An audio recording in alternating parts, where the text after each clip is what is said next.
Hello everyone, Frost here. Welcome back to a new classic WoW video. This is the third episode from the Ragstoriches series. In our previous episode, we talked about how to make gold with Alchemy and Herbalism early game. Today we're going to do something different that is suitable for most players. That is, grinding. Without further ado, let's explore. In order to do this, we have to venture to the jungles of Stranglethorn Vale, which has been for a very long time the home of the jungle trolls, under the leadership of the Gurubashi tribe. Over time, the Gurubashi came to be unduly cruel, sacrificing trolls of other tribes to their evil god Hakar the Soulflayer. After an extensive civil war, the tribes of Stranglethorn split, forever becoming enemies. The Darkspear tribe was one of these tribes, eventually driven offshore by a band of rampaging murlocs and taken in by the Horde. To this day, Stranglethorn remains a wild place full of danger.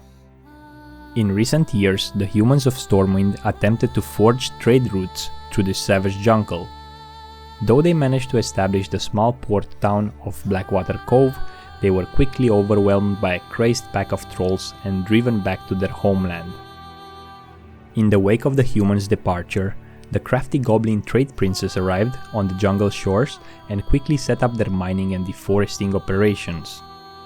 The goblins have maintained a tenuous hold over these remote facilities, but they remain threatened by the jungle trolls' growing obsession with purging their ancient lands of any and all foreign invaders. To avoid all this danger, we're going to sneak infiltrate into an abandoned and forgotten place, the Crystal Vein Mine. Although all the signs are telling us to stay away, my mind translates these signs as an invitation to the unknown. And since the goblins are responsible for shutting down this place, there's definitely riches to acquire. The reason we want to get inside this mine is to kill the Ironjaw Basilisk, a mob with levels 43, 44 and an interesting loot table. Yes, I'm talking about the grey items, which means this spot is viable no matter the state of the economy on your server. They consistently drop 4 grey items. The squishy Basilisk Eye stacks in 10, goes to vendor for 67.60 and has a 37% chance to drop. Large Basilisk Tail stacks in 5, goes to vendor for 35.65 and has a 36% chance to drop. Prismatic Basilisk Scale stacks in 5, goes to vendor for 64.80 and has 11% chance to drop. And Basilisk Heart stacks in 5, goes to vendor for 50.65 and has also 11% chance to drop. On top of this, the Basilisk have a decent drop rate on grey and green items. Of course, if you're lucky you might get a blue item such as Basilisk Hide Pants or even hit the almighty jackpot, Staff of Jordan, as these mobs are in the level bracket to drop the first wave of BOE epic items. But let's be reasonable, don't get your hopes high on that. In terms of experience, the spot is pretty good. At level 44 I averaged 250 XP per kill and killed a total of 200 basilisks that yielded about 50,000 experience. 2 professions are viable for this spot. Mining, as the cave has a couple of iron and mithril nodes, and of course skinning, which will drastically increase your gold per hour, maybe around 30%. Now don't get me wrong, this spot is viable even without skinning, as we will see shortly.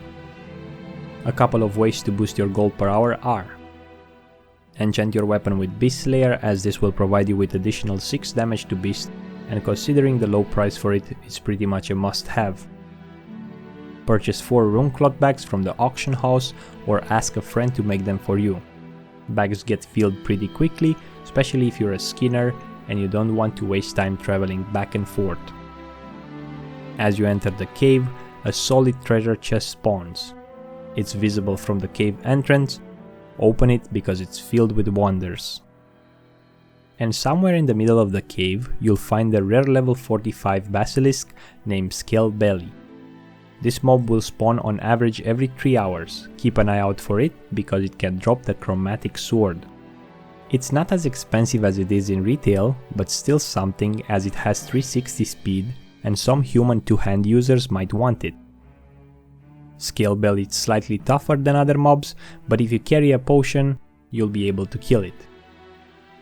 Oh, and I almost forgot, these mobs have a nasty stun called Crystal Flash. Try to interrupt them or fall asleep for 13 seconds. Damage will break the stun, but not every time. As a rogue, I managed to block the spell with Gouge, Kidney Shot and Kick. You know what works for your class. Overall, this is a great spot for level 43 to 45, especially for people that didn't have enough gold at level 40 to purchase the mount, or even if you want to chill grind for no reason. This spot is not as crowded as jaguars, turtles or hyenas. Every time I came here, I was alone. In terms of gold, 200 basilisks made me around 40 gold in less than 2 hours. I guess it depends on your class, gear and efficiency as a player. Nevertheless, due to the consistency of the spot, 20 plus gold per hour should be doable. As we reach the end of this episode, I would like to thank you for watching and wish you the best luck in your classic WoW adventures. I hope you enjoyed. If you did, make sure to drop a like and a comment down below. If you have any questions, join my Discord, you can find it in the description of the video. Until next time, stay frosty.